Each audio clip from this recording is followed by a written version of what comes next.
Hey, welcome to Bronze and Modern Gods, the podcast about the Bronze Age of comics, the Copper Age of comics, and heck, why not the Modern Age of comics too? I am John Hughes, and as always, I'm joined by my best buddy, Richard Brown. Hi, Richard. Hey, John, how you doing? I'm a little hyper. I had some coffee. I am going stir crazy here on this quarantine.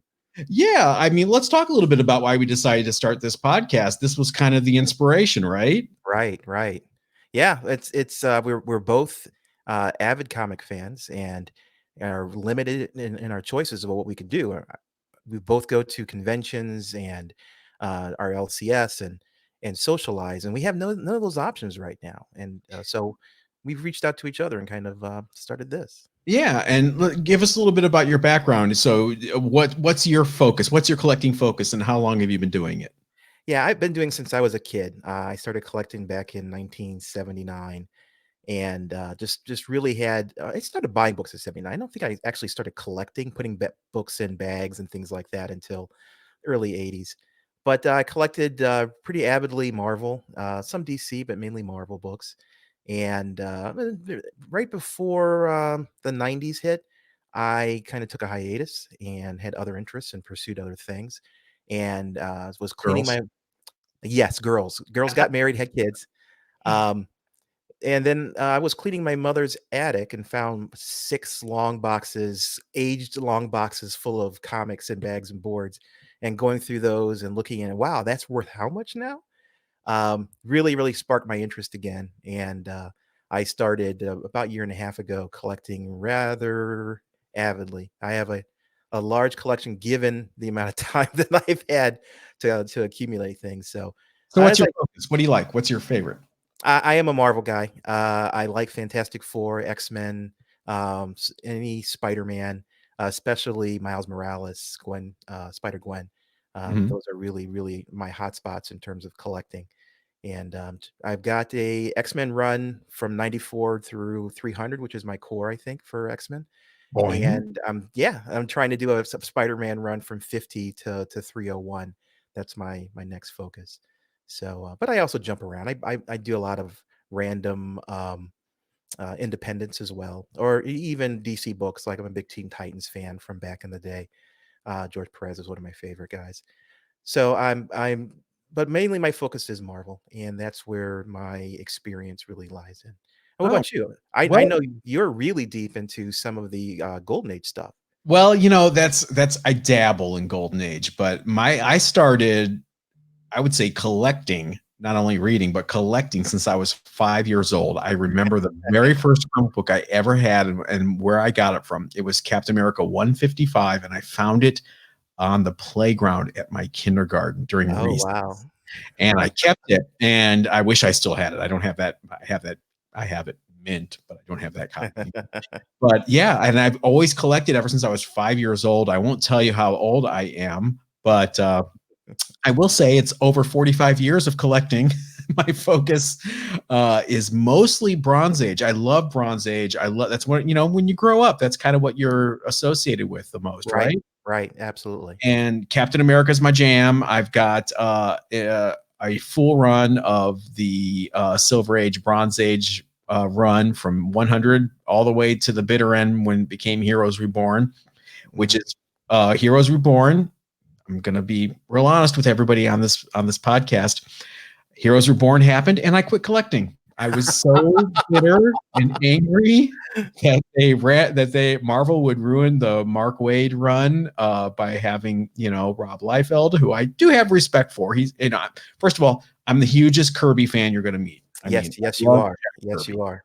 And so I respect what Rob Liefeld does in terms of energy and anatomy. Who cares? It's about action. And Who cares about feet?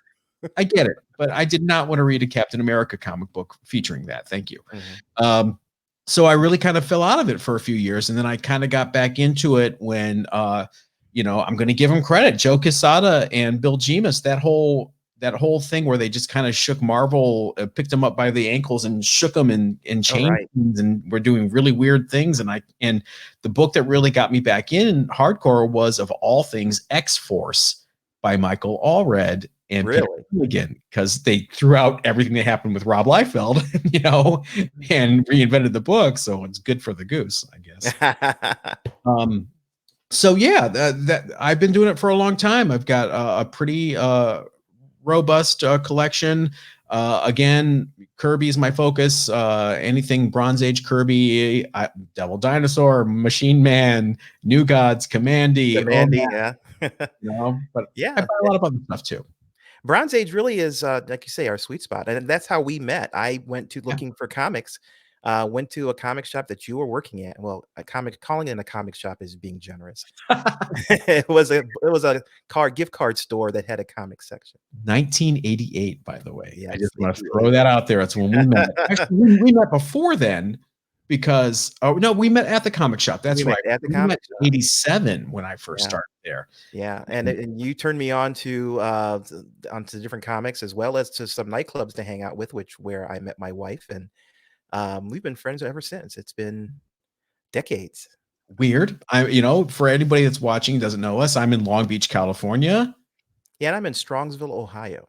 So the friendship crosses the country, even in quarantine times. Yes, definitely, definitely. And I've come out to visit you. I came out this year to do California uh, comic convention.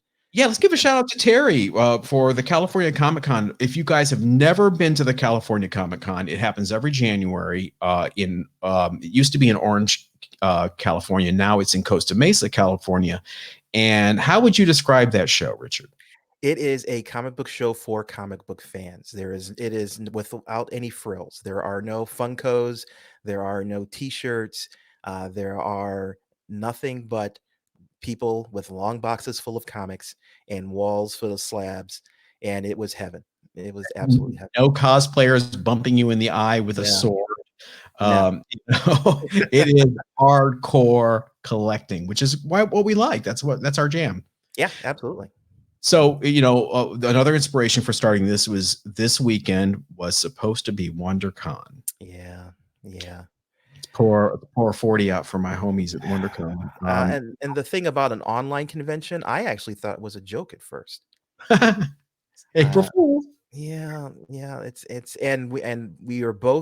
we both have tickets to go to Comic-Con this year, SDCC, San Yeah. Diego Comic-Con.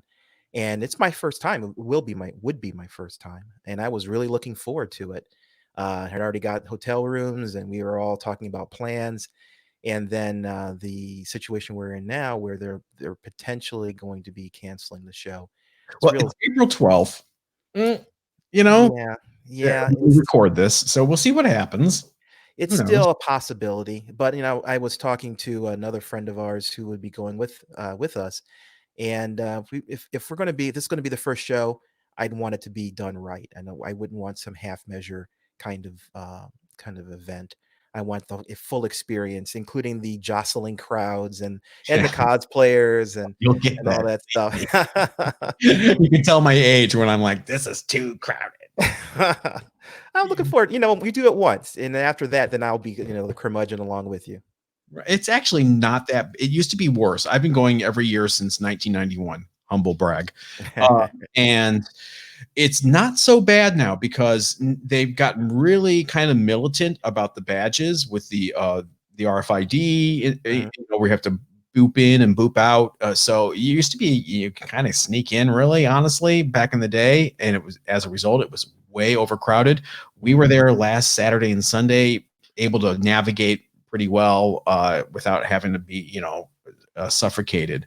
But let's talk about what we're talking about overall this week. Our topic this week, we got a few of them. We're going to talk about the Eternals, Marvel's latest movie sensation. But what did fans think about this book back when it came out in the 70s? And how does it hold up? And is it worth all the investment hype? Also, we're going to talk about the hot Bronze Age book of the week, Artist Spotlight on Frank Miller in the Bronze Age, and our underrated books of the week. So I'm going to let you start this off, Richard, with the hot Browns book of the week. What is your pick? My pick this week is this. This is Wolverine #1 of his limited series. There's 4 books in this series. Frank Miller cover, hence our conversation about Frank Miller later. But this was just an iconic book. It's an iconic cover too. This particular cover has been cover swiped a number of times, including the new Wolverine series that came out last month. There are a number of different cover swipes for that. But this is a great story. It's Wolverine's first solo story, and introduces certain characters like his wife, um, Mariko, into the universe. So it's a great book. I think it's been undervalued recently. It's had steady sales. It's one of those books that people buy. There we go. People will out there. people will buy and put in long boxes and then pretty much forget. But in the last, say, 2 months, I've seen some spike in the values of this book. CGC 9.8s are about $280 right now, and that's trending upwards.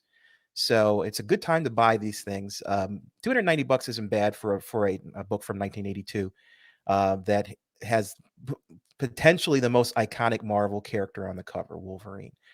There will never be any more of these. So I recommend, if you come across a good near mint copy, or you come across a good graded copy, now's the time to buy them before Wolverine enters the MCU. Because once he enters the MCU, books like this that you can buy raw for $50, that won't be the case anymore. You will be spending lots of money for this book and the other books in the series.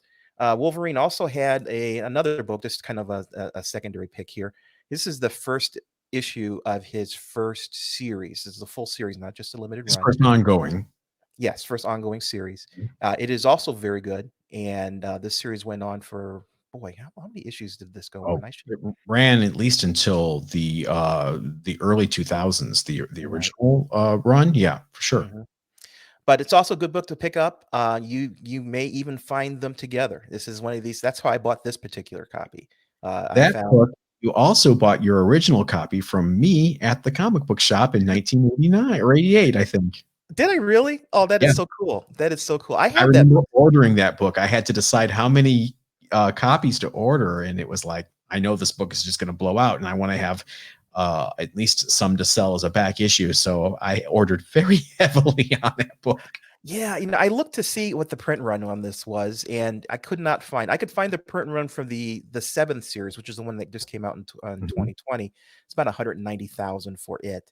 But for this book, I do not have. I looked in Comic-Con, and could not find any kind of information for a book this old. Well, I was there. That book was a big deal for a few reasons. It was the first X-Men spinoff. X-Men was the hottest book at the time. I believe that came out when Paul Smith was drawing the main title, and Frank Miller was just coming off Daredevil. He had not really been known for anything besides Daredevil at that point.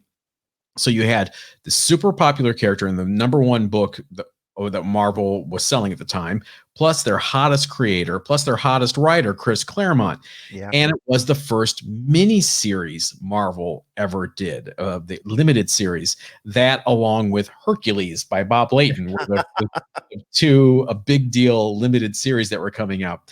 And I remember, going from 7-Eleven to Lawson's to Dairy Mart, every place I could, to snatch up as many copies of Wolverine #1 from the newsstand, because we didn't have a really good comic shop in our town at that time. So It was a hot book back then. Yeah, this one's newsstand. I don't. Like I said, I have the one I bought from you still. I'm actually looking for it. It's in another long box someplace. So I wish I will pull it out and show it to you the next time. All right. So Wolverine #1 is your Hot Bronze book of the week. So if you haven't gotten it, maybe it's a good time to plunk it down and make that investment, especially, if they bring him into the Marvel Cinematic Universe proper, now that all the deal has been done, and, it's not Hugh Jackman, it's someone else now. We'll see. Yeah, now's the time to invest before these characters become MCU characters. It's an opportunity to strike it rich. So talking about striking it rich in the MCU, our main topic today, the Eternals. Okay, Eternals, 1976. Picture it.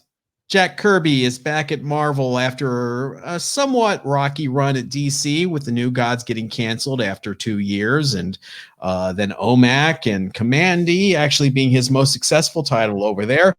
And about 1975, Jack and Carmine Infantino are not quite seeing eye to eye anymore, so Jack dips his toe back in with Stan and says, "Hey, what do you think about me coming back to Marvel?" "Absolutely. Come on back. Come home. We miss you." "Okay, I got a few things I got to make sure that we're square on first. I'm writing my own titles now. I'm drawing my own titles now. I'm editing my own titles now." "Okay, come on back." So we get wacky things like the Mad Bomb saga in Captain America. We get the Eternals, which at the time I was there buying it off the newsstand. People were like, "Oh, this is New God's Light. I don't know. This is weird." Yeah. So now it's been announced that years and years later, this book that is crinkly, thanks to the My Light I have around it, super crinkly, is now going to be the next tentpole release for the Marvel Cinematic Universe. I would have never thought this in a million years, Richard. I would have never pictured it either. I would have put my money on some other. There's so many other characters that you could. Nova, for example, which heard rumors of Nova coming to the MCU. I think that would have been a better tentpole character than. But look back at what the history of the cinematic universe. Iron Man was the tentpole release. Iron Man always B-string, B-level character. Black Panther, God bless him, C-level. Yeah. So you got me there. I would have never pictured Iron Man, Tony Stark, as being the kind of character, iconic character he was in the MCU. So I will give Feige the benefit of the doubt. He's done excellent work so far in terms of the MCU and adapting characters. I will give him the benefit of the doubt for the Eternals. But as a story, I think there are so many other opportunities to pull out of the existing Marvel universe and bring to the MCU that would have made better tent poles than the Eternals. So let's talk about the Eternals and the Marvel Universe. At the time, if you go and read the original books or the omnibus, they reprint the letters pages, I believe in that. You can see a raging debate at the time in the letters pages about whether the Eternals were actually taking place in the Marvel Universe, because Jack being Jack, like, "Hey, you know what? I don't want anything to do with what's happening over there. I got my own thing. This is it. You take it or leave it. I'm putting it on the plate. If you want to have it, great. If not, I don't care." And he was getting pressure. God bless John, by the way. I mean, Jack Kirby, because he was so big he could do things like that. He could call the shots back then. There was rumors of editorial tension back in New York because Jack was living in California, sending his pages complete, done, inked by Mike Royer, lettered, everything. Here it is. You got to print this. So some editors were not happy with that. They thought this completely derailed the Marvel Universe in terms of the Asgardian gods and the Olympian gods, and now you've got these eternal gods living on Mount Olympus. Wait, hold on, this doesn't jibe. You got to integrate this some, Jack. And he felt the pressure because around issue 8, I believe, 7 or 8, Shield agents start appearing. Not Nick Fury, it's not Dum Dum Dugan, it's none of those guys. It's just random faceless Shield agents, but they are called Shield in the book. And then it all kind of, they tease it a bit here and there. They don't really come out and say whether it's Marvel Universe proper until we get this. Oh, yeah. There is the Hulk, or so it seems. It is a robot Hulk. Yeah. It's not the Hulk. It is a robot that was built by, wait for it, college students who built a fully functional robotic Hulk that then gets infused with the excess cosmic energy from the Unimind.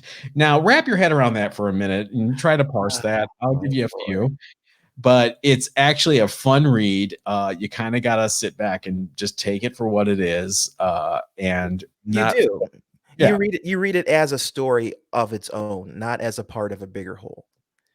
4 issues later, it's all over. Now, I've always wondered if it got canceled because of low sales or what, because it actually had an annual, which back in those days, Marvels did not do an annual unless you were a big seller. They didn't waste the time on it. Or maybe Jack had a page quota he had to meet. That's entirely possible too, contractually. but it just kind of sputters to a halt with Mhm. issue 19, which is Right. really strange. So Uh, 19 issues plus a annual. What's the annual? So again, like I said, I was there. I was a kid, but I read those letters pages.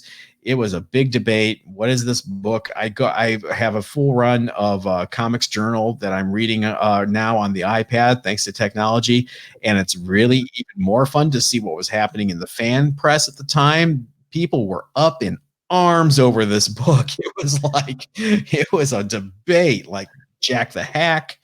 What's going on? I mean, that's what he was branded at. It was Yeah. sad, really, that he got treated that way. So it's kind of amazing to see them leaning into this book for the Marvel Cinematic Universe. Right, right. So what do you think about, in terms of collectability or even just speculation for the series? It was really on fire about a year ago, and it's cooled off quite a bit. I've got the GPA up here now. GPA data on this book in 2018, 9.8s were going for $837. Kind of caught fire last year. It was going up $1,100. Mhm. The 12-month average was $1,144, and now the 90-day average has cooled off a bit, $902, and the last sale this month was for a 9.8. Eternals #1 was $800. I mean, that's Yeah, that's like a 200 plus dollar drop, yeah. $300 plus drop in a year. So,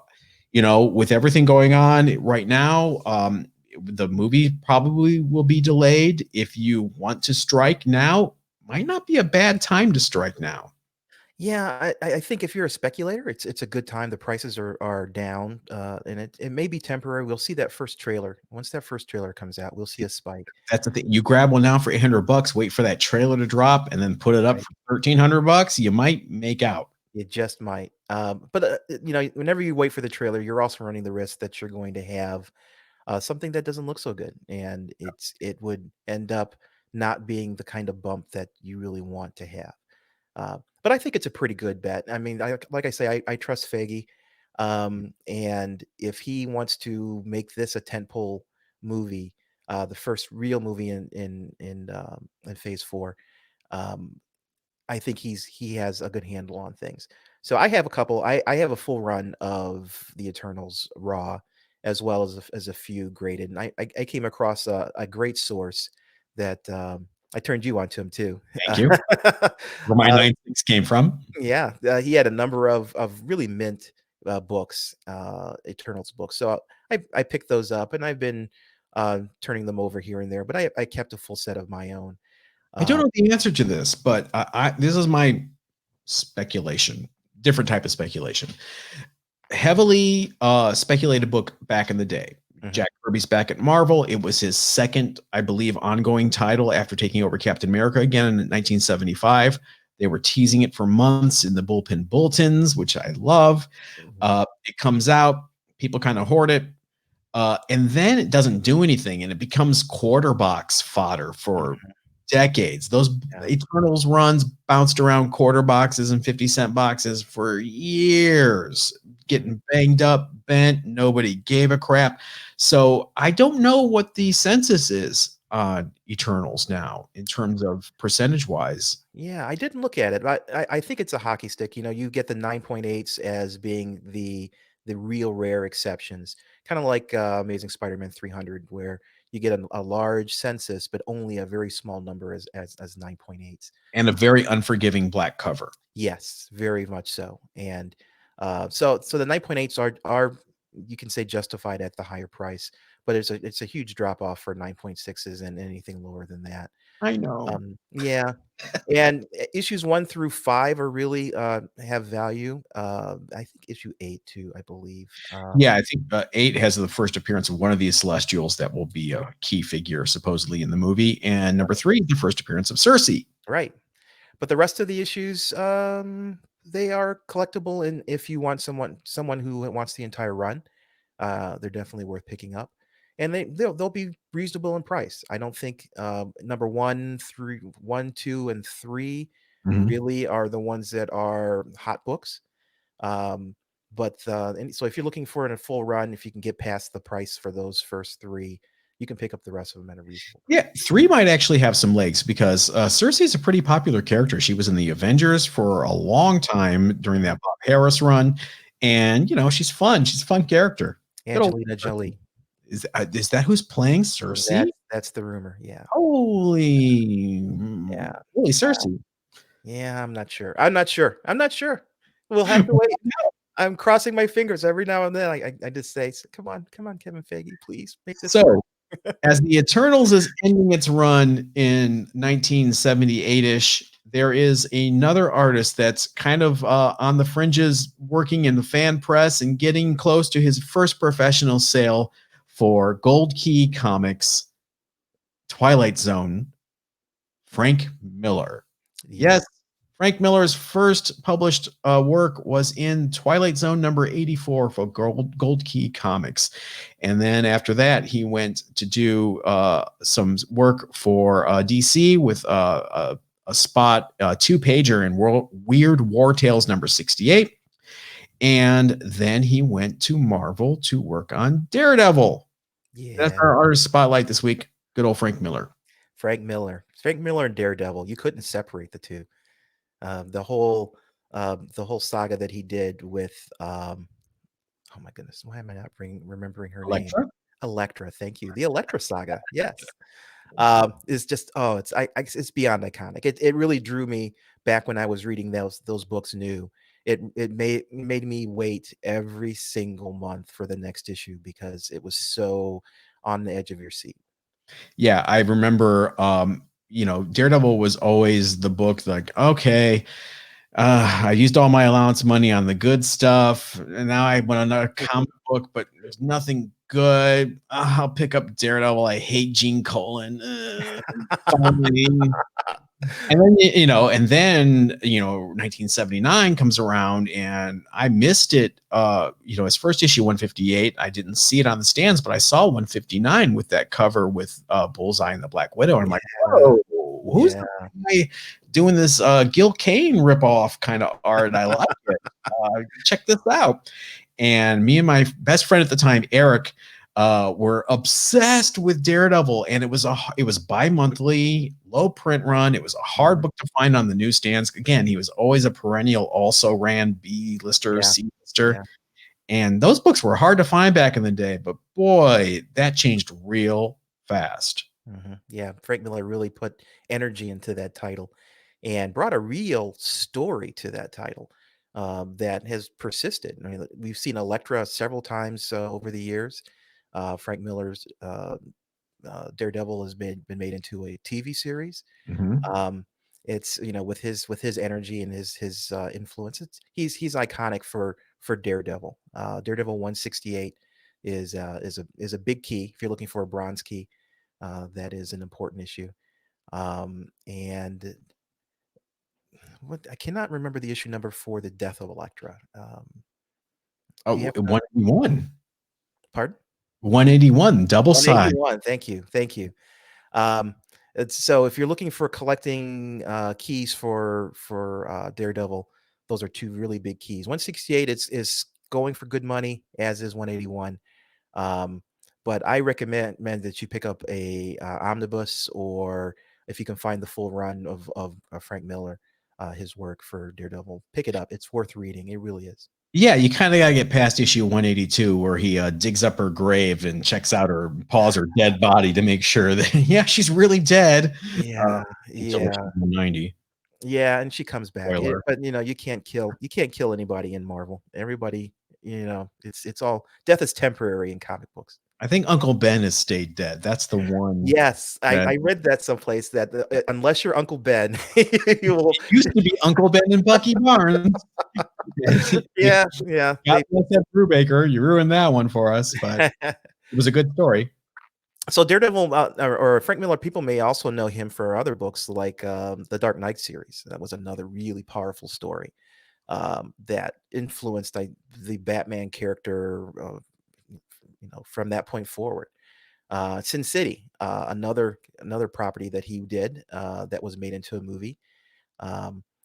He writes dark, gritty, powerful stories, and that's his specialty, getting into the emotions of a character and drilling down past the niceties and pulling out that kind of energy. That's really where his books go. Yeah, and it's he kind of went into a very almost stereotypical Frank Miller story kind of thing, but then he'll do things to kind of shake up his reputation, like 300, Oh yeah, um, yeah. or Ronin. Ronin was a big deal. That was, Frank Miller's leaving Jim Shooter and Marvel, and he's going over to DC, and he's got complete artistic freedom, and it's going to be this 6-issue miniseries on Baxter paper. That was a big deal back then. Baxter. It's white, it's glossy, Mhm. and it was a huge flop. Uh, Yeah. heavily ordered, people got it. He had changed his art style to be this kind of cross-hatching, sketchy thing, and people were like, "This isn't the streamlined Claus Janson inked Frank Miller I like." But if you go back and read Ronin as a trade, or all 6 issues in one setting, it's really, really good. It's a very underrated book. I haven't read it since it came out. I know for a fact, though, it is basically dollar bin material. It's a slog. I Yeah. mean, if you're trying to, and it was also, again, I was there. The month-long delays between issues, like big delays between issues, almost like not legendary Camelot 3000 delays, but there were delays. Oh, man. Okay, that brings back Remember how memories. Camelot Yeah. 2012 took like 12 years to come out? Yes, yes, yes. Oh yeah, yeah. You're So like if you reminds me of are Doomsday Clock, just recently. Oh yeah, exactly. Good parallel. If you are looking to invest in some underrated Frank Miller stuff, there are some things you can grab that are pretty cheap on the fly. I recommend. They're tough to find. If like me, I'm not really going for things that are big investment. I like the thrill of the hunt. Where can I find this in a high grade? I like searching. I don't like it having handed to me easily. So if you like that kind of challenge, Twilight Zone number 84. Good luck. It's his first professional work. It's Gold Key comic, Whitman comic. Tough to find in hard grade. Who's saving Twilight Zone comics from the late 70s? Not I. No one was. Plus, they were being sold in 3-packs at that time at Toys R Us and places like that. So they're very tough to find in decent shape. Weird War Tales number 68, a book I happen to have in high grade just because, again, I like collecting very strange things. I thought, you know what? I want a run of Weird War Tales. I don't know. Don't ask me why. Logic. So I happen to have that. And if you like his work on The Dark Knight, there's a comic book called DC Special Series number 21, Christmas with the Superheroes. That is his first art ever on Batman, where he drew a Batman story for that. So these are some underrated gems you might want to grab onto if you are so inclined. Yeah, you never know when books that seem to be dollar bin books or just limited appeal may Mhm. turn on their tail and become the next hot property because of Kevin Feige and the MCU, or because DC all of a sudden is pulling it into some property of theirs. You never know. I This mean, Dazzler. let's go back to New Mutants 98. I was like, Yeah. I like this Liefeld guy's energy. I'm not sure about his feet, but and then all of a sudden I go in my boxes and I got, oh, there's $1,000 book. Thank you, Robbie. Yeah, yeah, yeah. Who'd have known? Who'd have Daredevil. known? I mean, Well, we're talking Deadpool. underrated books, so it's time for our picks for the underrated book of the week. I want you to go first. Okay. One of the books that's heating up right now is Edge of Spider-Verse #2. It's the first appearance of Gwen, Spider-Gwen. It came out originally in 2014, and there are 4 different prints of the book. The first print is the most popular and the most collectible. There's a variant cover by Land that is a $2,000 book if you come across it. Uh, Wow. yeah, the regular copy is heating up tremendously. It's almost a $500 book, depending on where you buy it. Um, but that's first print. There's a second print, and there's a third print, and a fourth print. Gee. Yeah, it was a very popular book, and my pick is going to be the third or fourth print We've seen it because before. We've seen it yeah, happen. Yeah, they're really, really low print runs because by the time you got to the fourth print, there was limited demand for the title. Um, and people just did not give it the respect that the first print got. So I know for a fact you can go out to eBay right now and buy a copy for 20 bucks. I just did it today, as a matter of fact, of the fourth print. Um, you can buy the third print in bulk almost. And I know I've seen this with Ultimate Fallout #4, the first appearance of Miles Morales. There's second prints to those books that for a long time were dollar bin books. And you're seeing those heat up $100 for $150 for a 9.8 now. But for a long time, second prints just were not given the respect. So, but Wow. the fourth print for that book for Edge of Spider-Verse #2 is my pick, and I still think it's a great time to pick it up because it's only going to go up in value. Is there a newsstand version, or was the newsstand kind of over by that point? I don't know if there's a newsstand. I've only seen one particular print of it, and that's the direct. So that's something Okay. I could look into. But at this point, I think it was such a small print run by the fourth, they didn't bother doing a newsstand.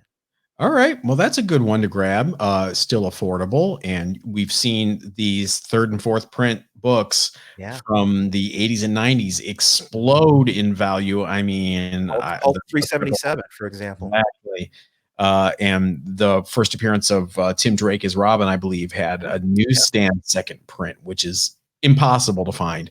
right. So that's a great one. Mine is really bizarre. So stay, Really? stay with me here.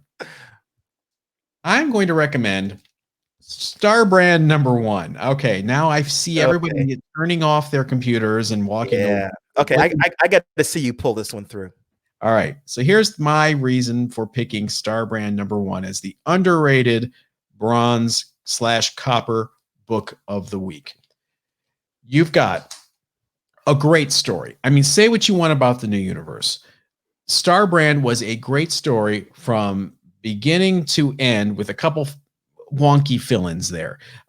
You've got Jim Shooter and John Romita Jr. for the first 7 issues, writing the story about this basic bro in Pittsburgh getting the power to control, all this universal type of cosmic power. And how does he handle it? He focuses on getting laid and fixing his bike. Awesome. Which yeah, sounds like a really boring book, but it's actually really good. It's really well done. He doesn't try to do anything except for, he sees a terrorist attack on this ship and he tries to help and ends up making things worse. So he gets really angry. This is tells you what year this took place. He goes to Libya and tries to destroy the country. Wow. Yeah, it's like he doesn't quite think things through. Then Shooter gets fired from Marvel. The new universe kind of was his baby. So after he leaves, no one gives a crap and they don't quite kill it. They decide to give the book to John Byrne, who at that point was the sworn enemy of Jim Shooter. He sees Star Brand as a Jim Shooter stand-in. So he first destroys the entire city of Pittsburgh, making it Star Brand's fault. I won't spoil how he does it, but let's just say it involves a dumbbell, which is kind of ironic since he was written as a dumbbell. Um, and then the whole new universe becomes this really dark science fiction place where all these things that were caused by Pittsburgh becoming the pit, this seething mass of destruction, and it starts affecting people in weird ways. It becomes this really dark book for the last 8 issues. I loved it. It's a very strange book. But the reason why I picked Starbrand #1 as an underrated pick, not only because of the story, the Starbrand is now in the Marvel universe. Oh, yeah. He is part of the Avengers saga. They brought it over. And there may be a chance that the Star Brand is going to be part of the Guardians of the Galaxy cinematic universe at some point. There's speculation there. So, new universe, 1986, 87, I think it was, where they decided to do this Heavily ordered, heavily speculated book. There are tons of copies out there. Now, notice I said tons of copies. I did not say tons of high grade copies, because you got another example like Eternals #1. Hey, this book is going to be huge. This is a new universe. Marvel's creating a new universe. It doesn't work out. It's canceled within 3-4 years. And then again, quarter box fodder for decades. Yeah. Try to find a nice 9.8 copy of Starbrand. I dare you. I challenge you, dear viewer, dear listener. Look at this cover. What do you see about this cover? Black. Yeah. Black everywhere. Yeah. It is tough to find a 9.8 version of Starbrand. So if something does happen, you're going to be glad you got one. You can get them on the cheap now, but you got to hunt for a decent one and just kind of put it away for a while. Yeah, I don't know why people make those all black covers. They're just they're Art. just terrible. Yeah. They're not worried about you investing. They're creating art. Like that Amazing Spider-Man copy that for 9/11 that was all black. That was all it was black. 36. Yeah. Oh, Loves your yeah. fingerprints. Fingerprint. Yeah, I get spine ticks just by looking at it, you know. Well, that's the first episode of Bronze and Modern Gods. What do you think, Richard? Did we do it? It was fun. Yeah, it was great. All right. We will be back soon. Any last words?